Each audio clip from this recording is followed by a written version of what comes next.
ازيكم يا اخواتي عاملين ايه؟ جايلكوا النهاردة بعد رجوع من غياب فترة كبيرة، فجايلكوا بشرح فيديو جديد. هنشرح في الفيديو طريقة عمل الأرقام الفيك، الطريقة الجديدة لعمل الأرقام الفيك، وأقوى تحديث نزل لطوق النهار. تمام، واللي معرفش طوق النهار تعالوا بينا نشوف الفيديو وخليكم معانا آخر الفيديو عشان عشان تعرفوا تعملوا الأرقام صح. تمام، البرنامج هيكون بباسورد، الباسورد هيكون مكون من 4 أرقام، هقول رقمين في رقمين في قلب الفيديو، خدوا أول رقمين معاكوا هيكونوا 22. تمام، فيلا بينا نخش على الشرح على طول. ننزل البرنامج هيكون في قناة التليجرام، هتلاقيها في وصف الفيديو أو في أول تعليق مثبت. فهتدخل على البرنامج، هيكون البرنامج لوحده من غير VPN من غير أي حاجة. البرنامج هيكون ظاهر معاك بالشكل ده. تعمل السجن أب، وبعدها الموافقة على يعني كل حاجة، تعمل علامة الصح اللي هي العلامة دي، وبعدها تعمل على جوجل. تمام، تضغط على جوجل برضه هيفتح لك ايه الجيميلات، تختار اي جيميل وتستنى شوية. تمام، هيبدأ ان هو يفتح معانا زي ما انتوا شايفين، هيفتح معانا بالشكل ده. تيجي تضغط allow وبعدها سماح. تمام، وبعدها allow تاني وترجع خطوة لورا. تمام، هيكون ظاهر معاك بالشكل ده زي ما انتوا شايفين، كل حاجة فاتحة معانا بدون VPN بدون اي حاجة. تيجي هتلاقي عندك علامة الزائد دي، تيجي تضغط عليها هتلاقي الأرقام ظهرت معاك بالشكل ده. تمام، خلينا احنا في اللي هو أوله 459 عشان ده أكتر بيبقى شغال. تيجي على اللي هي أول واحدة اللي هي النيم اوف نمبر أو الاسم، يعني هتكتب أي حاجة، مثلا هتكتب اسمك. تمام، وهتيجي على الألوان تسيبها زي ما هي، وهتيجي على آخر واحدة هتعمل على ايه، تختار اللي هي I agree، وهتيجي على اللي قبل الأخيرة اللي هي برضو دي content to marketing ده، وتختار برضو أول واحدة اللي هي I agree، وترجع لورا وبعدها تعمل سيف اللي هي فوق دي. تمام، نضغط عليها تستنى لحد ما الكتابة دي تتغير معاك، وأوريك تتغير تجيب لك ايه. تمام، زي ما انتوا شايفين أول ما تظهر معاك الكتابة دي هتعمل سيف.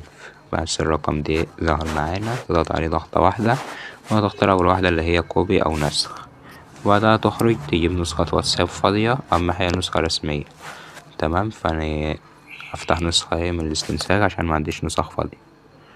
زي ما انتوا شايفين كنت عامل كل دي أرقام، فاحنا نيجي على نسخة فاضية مثلا، نستنى بس تفتح معانا، وبعدها نعمل إضافة رقم أو المتابعة. هندخل يعني على النسخة من جوا ثانية واحدة، النسخة عنديت معانا. تمام، هنعمل كانسل، ورمز الدولة هيكون 48، وبعدها تكتب الرقم وبعدها نيكست. تمام، ثانية واحدة بس، الرقم ايه زي ما انتوا شايفين الرقم شغال، وهنعمل يس، وبعدها تعمل على المزيد من الاختيارات، وبعدها رسالة SMS، وبعدها تعمل الرسائل أو التاني. هنا هيبتدي يبعتلك رسالة، تستنى دقيقة واحدة، أو زي ما انتوا شايفين المفروض دلوقتي بعت رسالة على ايه، على البرنامج من جوا، فاحنا نستنى ايه الرسالة تيجي. مش كل الأرقام بتبعت رسالة، مش كل الأرقام شغالة، بس زي ما انت شايف 3/4 الأرقام أو 3 مش شغالين. زي ما انت شايف ادي الكود 352 856 352 325 856. تمام، زي ما انتوا شايفين الرقم بيقولك ارسال كود، ادخل الكود بعد ايه 5 دقايق. فاحنا هندخله تاني، معلش هنيجي هنا تاني 352 856 352. بس انتوا الارقام معاكم مش هتعمل كده خالص، هي هتفتح من اول مرة عادي، بس عشان النسخ انا عندي ايه استنساخ وكده، فالنسخة بتبقى معلقة 856. فانتوا لما تشغلوها من نسخة رسمية على طول هتشتغل معاكم على طول، يعني مش هيعمل حاجة. زي ما انتوا شايفين ايه الرقم بيفتح معانا زي ما انتوا شايفين. تمام، الرقم فتح معانا اهو، وهي كل الارقام شغالة. جميل، لما تلاقي رقم ايه ممكن يكون محروق كود، ممكن يكون محظور هكذا يعني، فانت اكتب اسمك. تمام، وحط الصورة واظبط دنيتك بقى، وادخل الرقم زي من جوا، نعمل سكيب، يقول لك اضافة ايميل. هوريكم بس ان الرقم ايه شغال من جوه. تمام، دي نسخة كنت فاتح على ارقام بس نيجي على زي ما انتوا شايفين الرقم ايه، رقم شغال من جوه، رمز الدولة 48 وممكن تعمل اكتر من رقم. طيب انت عملت رقم وعاوز تعمل رقم تاني والرقم ده متمسحش منك، هتيجي هتعمل على علامة ايه تخرج، هتيجي على هنا زي ما انتوا شايفين. قلنا ايه هنخلينا في اللي هي 459 او 459 اللي بتكبر تلاتة شغال. تمام، هتيجي على اللي هي ده لون وتختار لون تاني غير الرقم اللي انت عامله.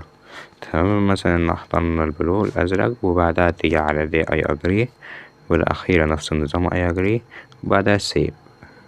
تمام، هتستنى زي ما انت شايف الكلمة جاتلك، هتعمل سيف تاني. هنا كان ايرور في حصل مشكلة، فهتيجي تطلع وتدخل تاني زي ما انت شايف. هنكتب اي حاجة مش لازم اسمك يعني، هنختار اي اجري والتانية معمولة اي اجري، وهنعمل سيف على طول. هنستنى الكلام يتغير وبعدها سيف. الرقم ايه ظهر معاك زي ما انت شايف. بس يعني فدي كان شرح فيديو النهاردة، وأكون سايب لكم النسخة في وصف الفيديو، وهيكون آخر رقمين في الباسورد هيكونوا معانا 66. فأتمنى إن الفيديو يكون عجبكم، وأتمنى إنكم تقدروني وتعملوا لايك للفيديو وكومنت يشجعني إن أنا أكمل، واعمل شير ابعتوا لأصحابك خليهم يستفادوا زي ما أنت استفدت. وبس كده، شكرا ليكم، سلام.